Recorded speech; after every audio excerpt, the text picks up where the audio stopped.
शहबाज हुकूमत के दौरान कौमी असम्बली के कुल 147 इजलास और 16 मुश्तरका इजलास हुए।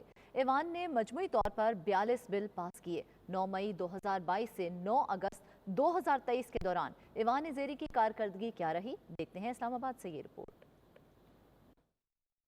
शहबाज हुकूमत के दौरान पार्लिमान की कारकर्दगी क्या रही? गिले शिकवे और एहतजाज के दौरान कानून साजी का अमल जारी रहा। राजा परवेज अशरफ के बतौर स्पीकर ओहदा संभालने के बाद मजमूई तौर पर कौमी असम्बली के 12 सेशन हुए, जबकि 147 इजलास हुए। सबसे तवील इजलास 28 मार्च को शुरू हुआ, जो 25 जून तक जारी रहा, यानी 43 दिन ऐवान की कार्रवाई हुई। पार्लिमानी साल के दौरान कौमी असम्बली और सेनेट के 3 मुश्तरका सेशन और 16 इजलास हुए। 6 जून 2023 को बजट इजलास हुआ, जो 29 जून तक जारी रहा। शहबाज हुकूमत के दौरान कौमी असम्बली ने 13 अगस्त 2022 से 12 अगस्त 2023 के दौरान मजमूई तौर पर 42 बिल पास किए, जिनमें पैमरा तरमीमी बिल, हायर एजुकेशन तरमीमी bill, federal Urdu university of arts, science and technology Islamabad, official secret act, federal public service commission तरमीमी bill, trade organisation, Pakistan international airline corporation, Pakistan airport authority, Toshakhana, Pakistan civil aviation, defence housing authority और Pakistan army तरमीमी bill शामिल हैं। ऐवान ने elections दूसरा तरमीमी act, petroleum तरमीमी act, criminal law तरमीमी act, कौमी एहतसाब ब्यूरो तरमीमी bill, supreme court practice and procedure तरमीमी बिल, इस्लामाबाद मकामी हुकूमतों से मुतालिक तरमीमी बिल 2023 भी मंजूर किए। 11 अप्रैल 2022 से 20 दिसंबर 2022 के दौरान कौमी असम्बली ने मजमूई तौर पर 13 बिल पास किए, जिनमें Pakistan medical and dental council तरमीमी bill, Pakistan global institute bill और Pakistan capital territory domestic workers act 2022 शामिल हैं।